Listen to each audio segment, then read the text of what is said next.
Ada seorang pria kulit hitam duduk di depan TV. Ada awan kesedihan. Dia telah keluar dari pekerjaan untuk waktu yang lama. Istri dan anak-anak telah menjadi masalah untuk makan. Namanya Chris Gardner, seorang pria yang berjuang begitu keras sehingga ia menjadi jutawan. Pada tahun 2006 ceritanya diadaptasi menjadi sebuah film. Aktor Chris adalah ayah idiot. Letakkan semua tabungannya pada perangkat medis. Saya pikir itu baik untuk mendapatkan. Siapa yang tahu tragedi itu? Tidak ada yang membelinya sama sekali. Instrumen hanya dapat dimasukkan ke dalam abu-abu rumah. Sekarang istrinya dipaksa untuk bekerja 2 pekerjaan. Ada banyak tekanan. Bukankah suami bekerja? Ini adalah ejekan. Chris belum membayar sewa selama 2 bulan. 2 pembayaran yang ditangguhkan. Mobilnya makan terlalu banyak tiket dan diderek. Ini adalah masa sulit dalam hidup Chris. Dia tidak tertawa dalam waktu yang lama. Sampai satu hari, dia datang ke tempat yang indah dan semua orang bahagia. Dia menghentikan seorang pria dan bertanya padanya penasaran apa yang dia lakukan. Dia bilang dia pialang saham.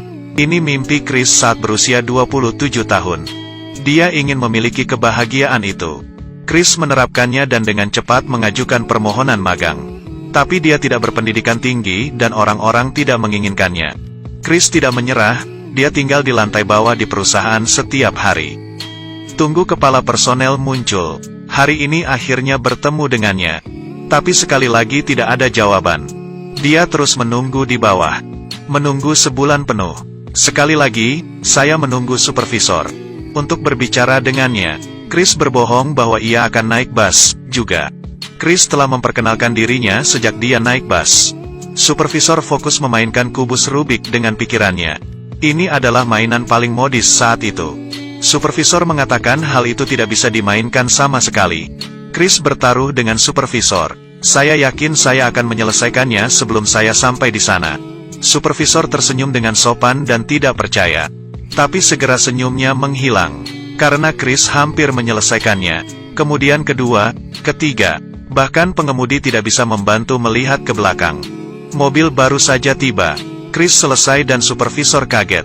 Dia menatap pemuda di sebelahnya untuk pertama kalinya. Kamu tidak buruk. Sampai jumpa. Tapi segera Chris mengetahuinya, dia segera pergi. Supervisor tidak membayar tarif $17, dan dia tidak mampu membelinya. Dia hanya bisa berlari.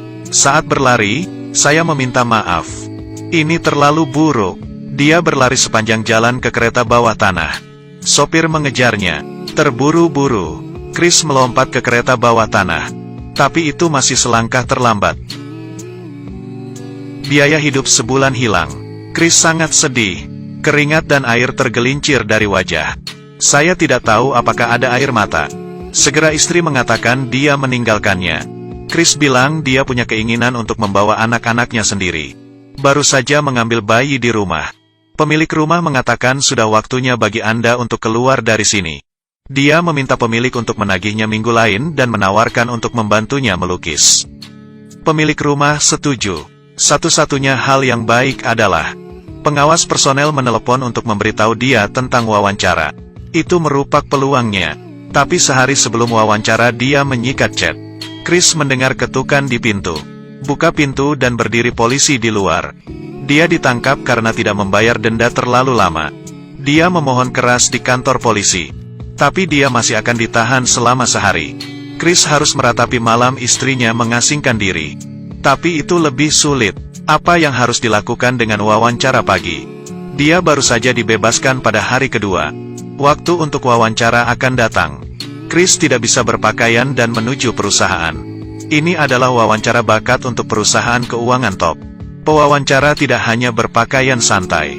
Ini masih penuh dengan chat. Seperti orang konyol. Bukankah itu memukul wajahku?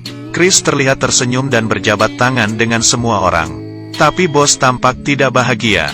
Chris duduk berbicara terbuka dan jujur. Aku ingin membuat kesan yang baik pada Anda, tapi aku minta maaf. Aku ditahan kemarin, karena aku tidak membayar tiket.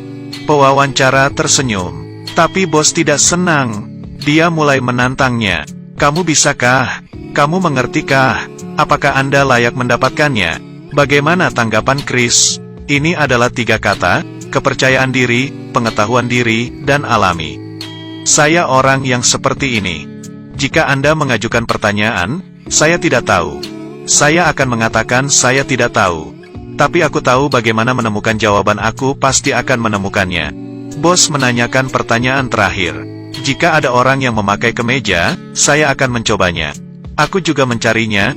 Bagaimana menurutmu? Masalahnya terlalu sulit. Cara menjawab kembali tidak baik. Tapi Chris mengembalikannya dengan baik.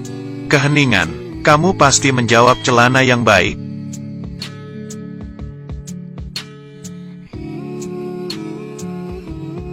Akhirnya diputuskan, Chris lulus. Namun, kesulitan yang lebih besar masih akan datang. Ini adalah magang tanpa membayar. Apa yang Anda lakukan untuk menunjang keluarga Anda? Chris berpikir panjang. Masih tidak ingin menyerah kesempatan besar ini. Dia memutuskan untuk bertahan. 6 bulan ini putus asa. Pemilik rumah melihat mereka pergi. Mereka tinggal di hotel. Chris memulai magangnya. Perusahaan ini sangat ketat. 20 pelamar hanya merekrut 1. Melihat kinerja sebagai ujian akhir. Bagaimana dengan Chris? 3 kali lebih berat dari orang lain. Pergi ke kantor sedini mungkin setiap hari. Jangan minum air di tempat kerja karena Anda tidak punya waktu untuk pergi ke toilet. Dia harus meninggalkan pekerjaan 3 jam lebih awal. Pergi menjemput anakku. Ambil 1 atau 2 jam lagi untuk pulang. Karena ia berkulit hitam. Seorang pemimpin di perusahaan memanggilnya sepanjang hari. Beli kopi dan makanan ringan.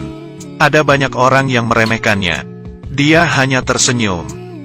Suatu hari, dia menelepon pelanggan besar. Sisi lain memintanya untuk berada di kantor dalam 20 menit. Chris bergegas pada awalnya. Tapi dalam perjalanan, atasan yang meneleponnya memintanya untuk membantu menghentikan mobil. Chris harus mengatakan ya, tunggu sampai dia selesai. Ini adalah langkah terlambat.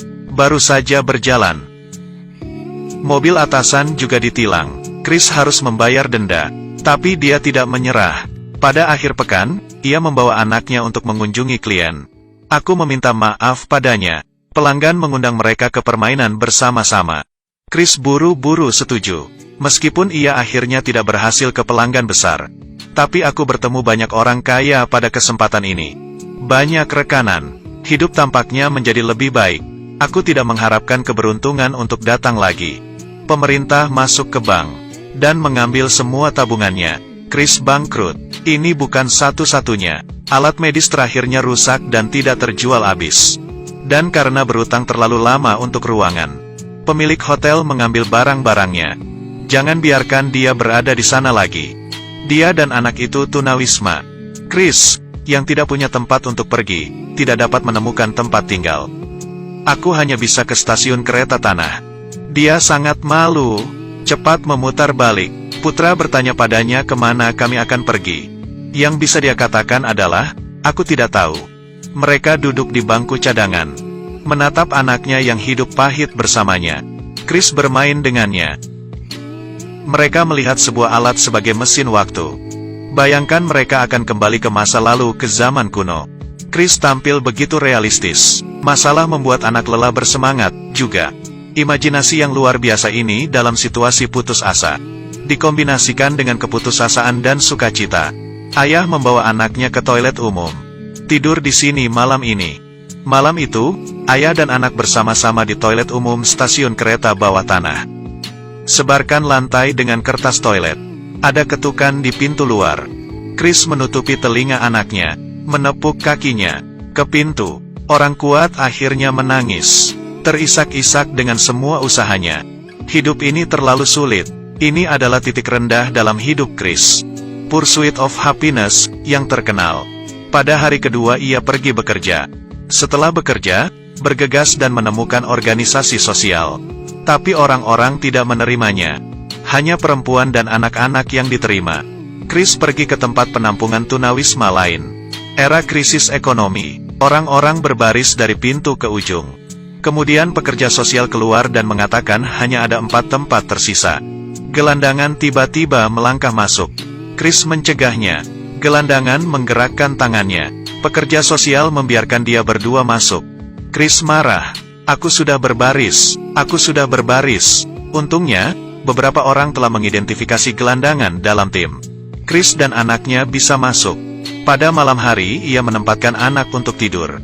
Begadang untuk menjaga anaknya. Setelah itu, dia memperhatikan lampu jalan. Bekerja keras di siang hari. Setelah pulang, harus mencari tempat untuk anaknya tidur. Kadang-kadang dia marah, hanya dapat terus tidur di toilet umum. Kadang-kadang, makan dengan ratusan gelandangan bau. Chris belajar sepanjang waktu. Ujian besar akhirnya datang. Hari itu Chris menyelesaikan ujian dengan cepat. Volume kedua. Cliff di sebelah teman sekelas yang arogan mengatakan, "Apakah Anda sedemikian terburu-buru?" Chris bilang dia terburu-buru untuk menjemput bayinya. Para siswa bangga dengan wajah mereka. Pertanyaannya sekarang terlalu sederhana. Ini adalah anak sekolah. Chris menjawab, "Saya pikir terlalu sulit untuk membahas pertanyaan." Orang ini bertanya, "Apakah ada pertanyaan diskusi?" Cepat kembali. "Oh, anak sekolah. Pergi menjemput anakku dalam perjalanan." Bos tiba-tiba meminta Chris untuk 5 yuan. Chris ragu-ragu. Meminjamnya, $5 bukan apa-apa bagi orang lain. Ini terlalu penting baginya. Dia akhirnya meminjamnya. Segera ia pergi ke rumah sakit untuk menjual darah. "Saya membeli bola lampu dengan uang. Kembali dan perbaiki pemindai." Malam itu, akhirnya, Chris memperbaiki pemindai. Tekan tombol.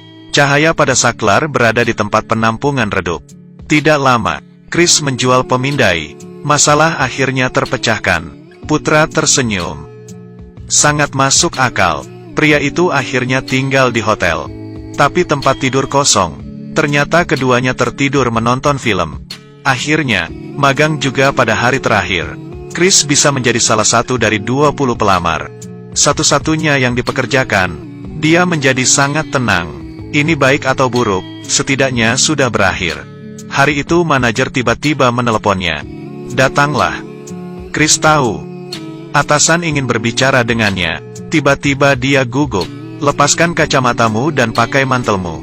Dukungan kuat. Chris memaksa tangannya untuk duduk tenang. "Ini lelucon.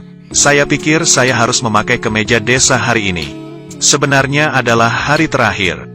"Terima kasih. Saya hargai itu. Tetapi,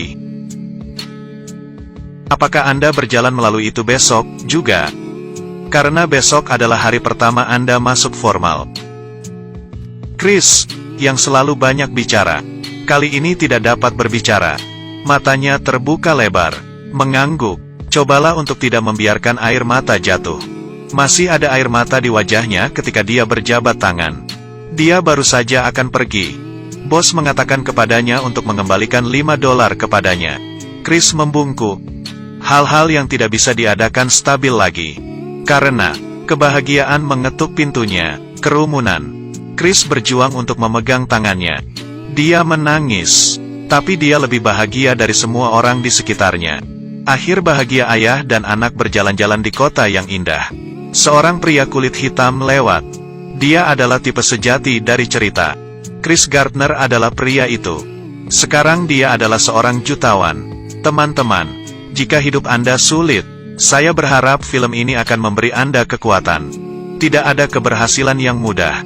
Tidak ada jalan keluar dari langit. Kerja keras akan terbayar. Tetapi yang paling sederhana seringkali yang paling sulit dilakukan.